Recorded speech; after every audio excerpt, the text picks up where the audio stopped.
गुरुवार 5 मार्चची दुपार लख्ख ऊन असलेली नागपूरच्या खापरखेडा भागातल्या कोराडी पॉवर प्लांटकडे जाणाऱ्या रस्त्यावर लोकांची बऱ्यापैकी गर्दी होती। आता हा भाग शहरापासून काहीसा लांब असल्यानं ट्रॅफिक जॅम व्हावं इतकी गर्दी नव्हती, पण थोडीफार लोक होती। कुणी सावली बघून थांबलेलं, कुणी गाडीवरून चाललं होतं, तर कुणी फोनवर बोलत होतं। पण अचानक या लोकांनी आपले मोबाईल बाहेर काढले आणि समोर दिसणारं दृश्य मोबाईलच्या कॅमेऱ्यामध्ये रेकॉर्ड करायला सुरुवात केली। दृश्य भीषण होतं, कुणालाही हादरवून टाकणारं होतं। एका 35 वर्षांच्या पुरुषाला एक जोडपं मारत होतं। हाणामारी नव्हती, सत्तूरने हल्ला सुरू होता। या पुरुषाच्या रक्ताचा सडा रस्त्यावर पडला होता, त्याला वाचवायला कुणीच पुढे आलं नाही। ही गोष्ट साहजिकच धक्कादायक होती, पण त्यापेक्षा धक्कादायक होतं या पुरुषाच्या हत्येचं प्लॅनिंग। त्याच्या जुन्या प्रेयसीने दिलेली ऑफर, नवऱ्यासोबत मिळून केलेलं हत्येचं प्लॅनिंग आणि पर्स उचलून दे सांगत केलेला भीषण वार। नागपूरच्या सागर वानखेडेसोबत काय घडलं, त्याला मारण्याचा प्लॅन का करण्यात आला आणि प्लॅन एक्झिक्यूट झाला कसा, नागपूरच्या रस्त्यावरचा सगळा थरार सांगणारी ही स्टोरी। नमस्कार, मी चिन्मय आणि तुम्ही पाहताय बोलभिडू।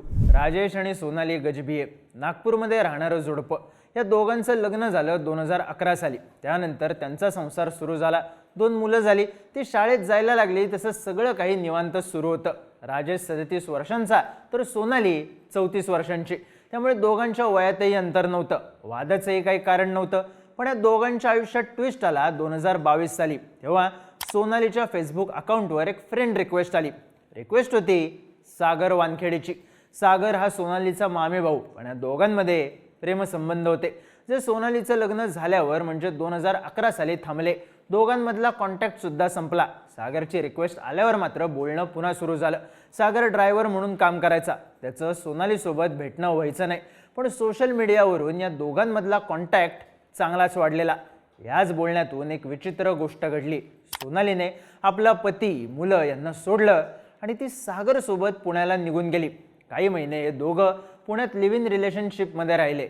फेसबुकमुळे पुन्हा झालेला कॉन्टॅक्ट लिव्ह इन रिलेशनशिप पर्यंत गेला होता। पण हे नव्यानं जुळलेलं नातं फार काळ टिकलं नाही, कारण काही महिने सागरसोबत पुण्याला राहिल्यानंतर सोनाली पुन्हा आपल्या पतीकडे नागपूरला आली। इकडे आल्यावर तिने सांगितलं की सागर रोज दारू पिऊन यायचा आणि आपल्याला मारहाण करायचा। तो नशेच्या पूर्णपणे आहारी गेला होता। त्याच्यासोबत राहिलो असतो तर आपल्या जीवाला कधीही धोका निर्माण झाला असता, त्यामुळे आपण त्याला सोडून दिलं। पुन्हा सोनाली आणि राजेशचा संसार सुरू झाला होता, पण सोनालीने आपल्याला पुण्यात एकटं सोडून पुन्हा नागपूरला येणं, आपल्यासोबतचं नातं तोडून टाकणं, या गोष्टी सागरला पटल्या नव्हत्या। त्याला सोनालीचा प्रचंड राग आलेला, कारण तिने ब्रेकअप केलं होतं। यानंतर सागर वारंवार सोनालीला मेसेज करायला लागला।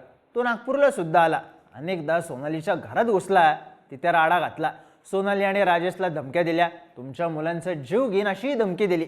त्याची मागणी एकच होती की सोनालीने त्याच्यासोबत पुन्हा पुण्याला यावं, पण सोनाली यासाठी तयार नव्हती। काही माध्यमांनी दिलेल्या माहितीनुसार या जोडप्याने सागरच्या विरोधात पोलिसांकडे तक्रार सुद्धा दिली होती, पण तरीही सागरचा त्रास थांबला नव्हता। अशातच 4 मार्चला सागरने सोनालीला पुन्हा मेसेज केला, मी नागपूरला आलोय आणि पुण्याला जाताना तू माझ्यासोबत चल, असा दबाव टाकायला त्याने सुरुवात केली।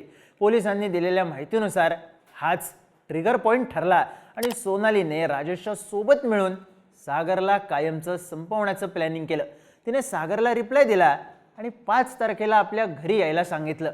आपण दोघं माझ्या घरी भेटू आणि मग पुढचं सगळं ठरवू, ही ऑफर तिने सागरला दिली आणि प्लॅनचा पहिला पार्ट यशस्वी झाला। सागरला कुठलाही संशय येऊ नये म्हणून तिने नवरा राजेशला घराच्या बाहेर पाठवलं। राजेश त्याच वेळी मुलांना शाळेत सोडवायला गेला। सागर घरी आल्यावर तिने त्याच्यासोबत वेळ घालवला। आपल्या डोक्यात काय सुरू आहे याची त्याला आयडिया सुद्धा लागू दिली नाही। त्यातही आपण सोनालीच्या घरी आलो तेव्हा तिचा नवरा घरात नाहीये हे बघून सागरला सुद्धा विश्वास बसला। पण ही एका धक्कादायक प्लॅनची नुसती सुरुवात होती। घरातून बाहेर पडल्यानंतर सोनालीने सागरला आपण दोघं कोराडी पॉवर प्लांटकडे जाऊ असं सांगितलं। ते सागरच्या मागे गाडीवर बसली तेव्हा सागरला 2 गोष्टींची माहिती नव्हती। सोनालीच्या पर्समध्ये 70 होता आणि कोराडी पॉवर प्लांटच्या रस्त्यावर एका ठरलेल्या ठिकाणी राजेश या दोघांची वाट बघत होता। आपल्या प्लॅननुसार सोनाली सागरला ठरलेल्या रस्त्यावर घेऊन आली। तिथे झाडांच्या आडोशाला राजेश लपला होता। सोनालीला येताना बघून त्याने सिग्नल दिला आणि सोनालीने त्याच जागी आपली पर्स खाली टाकली। मग आपली पर्स पडली आहे ती घ्यायची आहे असं सांगून त्याने सागरला गाडी वळवायला लावली. मग सागरलाच तू पर्स उचलून दे की असं सांगितलं आणि जसा सागर पर्स उचलायला वाकला तसा सोनालीने आधीच पर्समधून काढून हातात ठेवलेल्या सत्तूरने सागरवर वार केला. तेवढ्यात राजेश पुढे आला आणि सोनालीने सत्तूर त्याच्या हातात दिला.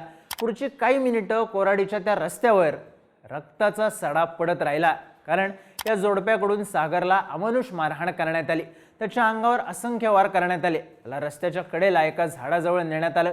सागर आडवा पडला होता. तो वार चुकवायचा प्रयत्न करत होता तेव्हा सोनालीने त्याला धरून ठेवलं आणि तोंडाला स्कार्फ गुंडाळलेला राजेश त्याच्यावर वार करत राहिला. हे सगळं आजूबाजूला जमलेल्या लोकांनी आपल्या मोबाईलमध्ये टिपलं, पण राजेशच्या हातात असलेला सत्तूर आणि तो ज्या ताकदीने सागरवर वार करतोय ते बघून कुणीही त्याच्या बचावासाठी पुढे आलं नाही. पोलिसांच्या चौकशीत या जोडप्याने सांगितलं की सागरचा खून केल्यानंतर स्वतःला संपवायचा आमचा प्लॅन होता, पण रागाच्या भरात सागरला संपवताना त्यांच्याकडे हिंमत होती ती सागरचा मृत्यू झाल्यानंतर स्वतःला संपवण्यासाठी नव्हती. त्यामुळे त्यांनी पोलिसांपुढे हजर राहण्याचा निर्णय घेतला. पण या सगळ्यात ज्या प्रत्यक्षदर्शींनी सागरचा खून होताना पाहिलं होतं त्यांनी राजेशच्या गाडीचा नंबर लिहून घेतला आणि या खून झाल्याची, खून करणारे या नंबरच्या गाडीवरून पसार झाल्याची माहिती पोलिसांना दिली. पोलिसांनी गाडीच्या नंबरवरून राजेश गजबी याचं नाव काढलं. त्यानंतर त्याचं लोकेशन ट्रेस केलं आणि हे जोडपं पोलीस स्टेशनमध्ये हजर होण्याआधीच त्यांना पकडण्यात आलं.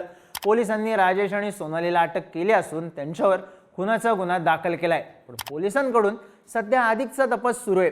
सागर या जोडप्याला नेमका काय आणि किती त्रास देत होता, त्याचा थेट खून करण्याआधी नेमकं काय काय घडलेलं आणि आपण खून करून स्वतःला संपवणार होतो हा राजेश सोनालीचा दावा खरा आहे की पोलिसांना चकवा देण्याचा प्रयत्न, या प्रश्नांची उत्तरं पोलिसांना शोधायची आहेत. पण तोवर नागपूरमध्ये या खुनाचा व्हिडिओ प्रचंड व्हायरल झालाय, ज्यात दिसतोय रक्ताच्या थारोळ्यात पडलेला, जीव वाचवण्याची धडपड करणारा सागर वानखेडे आणि त्याच्यावर सत्तूरचे वार करणारं जोडपं.